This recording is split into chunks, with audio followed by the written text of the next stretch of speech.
misalnya orang yakin bahwa depresi ini disebabkan oleh ilmu hitam misalnya. Depresi ini tidak bisa sembuh atau minum obat harus sampai seumur hidup. Halo teman bicara, bertemu lagi dengan saya Dr. Diki di channel Bicara Mental.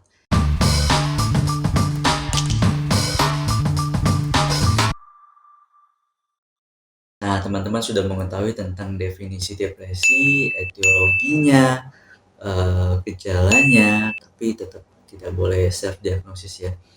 Dan tentu saja pilihan terapinya. Nah, berarti saya sudah memberikan literasi depresi kepada teman-teman. Nah, literasi depresi itu apa sih? Jadi literasi depresi adalah kemampuan untuk menyadari depresi dan membuat keputusan yang tepat mengenai pengobatannya. Literasi depresi yang buruk tentu saja dapat mengurangi perilaku mencari bantuan profesional. Nah, bentuk literasi yang buruk ini adalah stigma. Contoh stigmanya misalnya orang yakin bahwa depresi ini disebabkan oleh ilmu hitam misalnya. Depresi ini tidak bisa sembuh atau minum obat harus sampai seumur hidup. Nah, itu stigma. Nah, stigma ini dibagi lagi menjadi stigma publik dan stigma diri. Stigma publik itu berarti stigma yang diberikan dari masyarakat, orang lain kepada penderita depresi. Jadi ada 3 komponen, yaitu kognitif, afektif, dan perilaku. Yang kognitif misalnya penderita depresi itu lemah, malas, dan lain sebagainya. Kalau yang afektif berarti emosinya ya, jadi masyarakat menjadi misalnya takut dan tidak bersimpati dengan penderita depresi. Kalau yang aspek perilakunya di publik jadi melakukan diskriminasi terhadap penderita depresi. Banyak diskriminasi yang terjadi pada penderita depresi. Apakah teman-teman pernah mengalaminya atau teman-teman yang menstigma? Dan stigma diri tentu saja penderita depresi ini yang menstigma dirinya sendiri.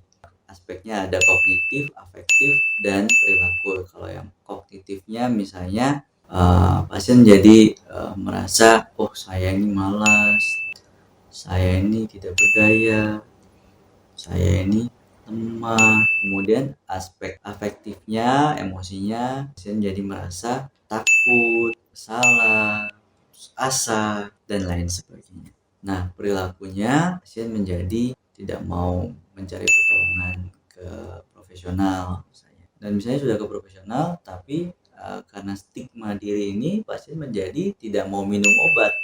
Nah, ini tentu saja berbahaya bagi pasiennya sendiri. Nah, mengapa sih ada barang yang namanya stigma ini? Dari mana ini datangnya?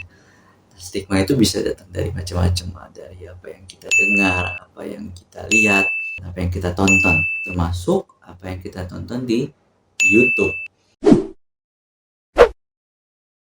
Kita sudah bahas di video sebelumnya bahwa YouTube ini memiliki potensi yang sangat besar, bisa memberikan edukasi, meningkatkan literasi tentang depresi, dan tentu saja dapat juga memberikan stigma.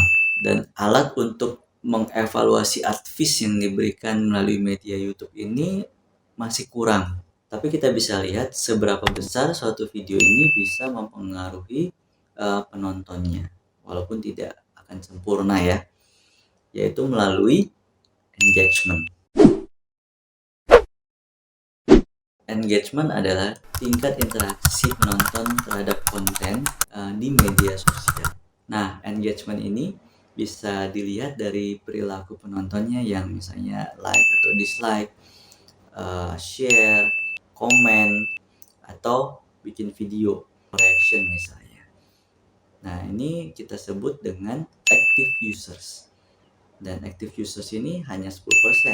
Yang 90%-nya adalah passive users atau lurkers. Nah, ada juga pandangan yang mengatakan bahwa engagement ini merupakan konsep multidimensi. Jadi tidak hanya aspek perilakunya saja, tapi juga ada aspek kognitif dan aspek perasaannya. Jadi video-video YouTube ini bisa mempengaruhi kognitif dan perasaan seseorang. Jadi engagement ini bisa menunjukkan tingkat pengaruh suatu video terhadap kognitif dan perasaan penontonnya. Apa aja sih yang mempengaruhi engagement suatu video? Nah, engagement dipengaruhi oleh jumlah penayangan pada hari pertama, jumlah pelanggan atau subscribersnya, kontras thumbnail video, Google Hits, jumlah kata kuncinya, kategori videonya, panjang judul dan jumlah huruf besar di judul masing-masing, dan ada atau tidaknya tokoh populer yang terlibat dalam video tersebut. Nah, bisa kita tarik kesimpulan bahwa saluran pengunggah video, kontennya, format, durasi, thumbnail, judul, kata kunci, dan tokoh populer atau media darlingnya itu mempengaruhi engagement dari suatu video. Dan engagement ini menunjukkan seberapa besar suatu video ini mempengaruhi penontonnya untuk bisa meningkatkan literasi depresi atau malah memberikan stigma terhadap penyakit depresi. Nah, penelitian ini akan meneliti tentang saluran pengunggahnya, kontennya, formatnya, durasi, dan tokoh populer yang terlibat, sehingga bisa membandingkannya dengan engagement dari setiap video. Ya, terima kasih teman-teman sudah nonton video ini. Bila teman-teman merasa video ini bermanfaat, teman-teman bisa like, subscribe, dan share video ini agar lebih banyak lagi teman-teman yang merasakan manfaatnya. Video ini jauh dari sempurna. Bila teman-teman punya pertanyaan, kritik, atau saran, teman-teman bisa menulis komen di bawah. Dan pesan dari sponsor, stop stigma, hindari self-diagnosis, dan jangan tabu bicara mental.